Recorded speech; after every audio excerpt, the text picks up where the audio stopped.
গভীর পাহাড়ি অঞ্চলের মাটি থেকে কিভাবে স্বর্ণ খুঁজে বের করা হয় চলুন আমরা টোটাল প্রক্রিয়াটা আজকে দেখি। এই ছেলেটা এই মাটিগুলোর ভেতর থেকে প্রচুর পরিমাণে স্বর্ণ খুঁজে বের করবে। কিভাবে কাজটা করছে, বালতিতে করে পানি নিয়ে এসে মাটিতে ঢেলে দিচ্ছে। এই মাটিগুলো কাদা হয়ে পাপোশের মতো একটা জায়গা আছে, এখানে গিয়ে জমা হচ্ছে।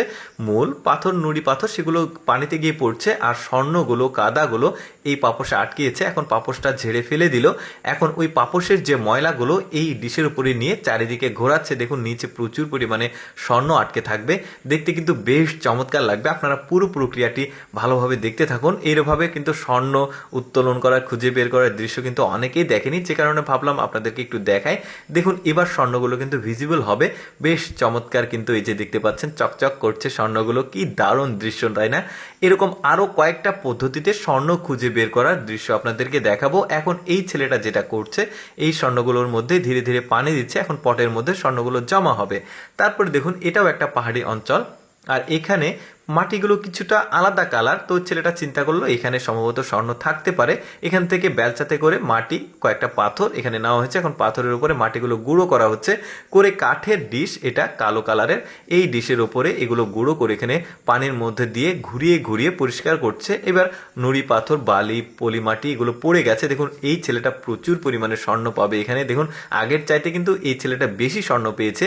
তারপরে দেখুন এখানে কাদা আছে, কাদাগুলোর কালার কিছুটা আলাদা। এই ডিশে সে এই কাদাগুলো তুলে নিল। তুলে নেওয়ার পর এখন এটা নিয়ে গিয়ে পানিতে নিয়ে যাবে। পানিতে নিয়ে গিয়ে আগের মতোই সে ওই প্রক্রিয়াতেই এটাকে সুন্দরভাবে ঘোরাবে। এই কাঠের ডিশ ওরা ব্যবহার করে যাতে আসলে জিনিসটা ভালোভাবে উত্তোলন করা যায়। দেখুন এখন চারিদিকে ঘোরাচ্ছে, ঘুরিয়ে ঘুরিয়ে এখন মূল ময়লাগুলো সেগুলো সে ফেলে দিবে আর নিচে কিন্তু স্বর্ণ জমা হবে। কি দারুণ দৃশ্য, তাই না? এরকম দৃশ্য কিন্তু অনেকেই দেখেনি, যে কারণে ভাবলাম যে আপনাদেরকে এই সোনা খুঁজে বের করার দৃশ্যটা দেখায়। এই যে দেখুন চকচক করছে, কিছুটা কম বাট অনেক, এটাই বলা যেতে পারে।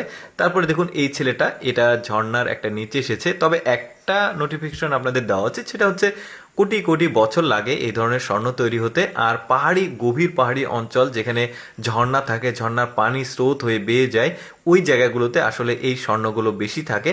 তো দেখতে পাচ্ছেন এটাও ঝর্ণার নিচে। এই ছেলেটাও কিন্তু মোটামুটি অনেক স্বর্ণ পাবে, দেখা যাক। এই যে দেখুন ময়লাগুলো ফেলে দিচ্ছে আর এখানে কিন্তু এই যে স্বর্ণগুলো কিন্তু দৃশ্যমান হয়েছে, বেশ চমৎকার। এই ছেলেটাও কিন্তু অনেক স্বর্ণ পেয়েছে, দেখতে বেশ চমৎকার লাগছে, চকচক করছে। তারপরে এই ছেলেটার দেখুন, ওই আগের ছেলেটাই এখানে শুকনো কিছু মাটি আছে, পাথরের নুড়ি পাথর আছে, এগুলো নিয়ে এখানে নিয়ে গিয়ে এখানে পরিষ্কার করবে। এই ছেলেটাও কিন্তু অনেক স্বর্ণ পাবে। তো যাই হোক দর্শক, কেমন লাগলো আজকের এই গভীর পাহাড়ি অঞ্চল থেকে স্বর্ণ খুঁজে বের করার প্রক্রিয়াটি অবশ্যই কমেন্ট করে জানাবেন। আর এই রকম ভিডিও প্রতিদিন দেখতে আমাদের পেজটি ফলো রাখতে পারেন। ধন্যবাদ।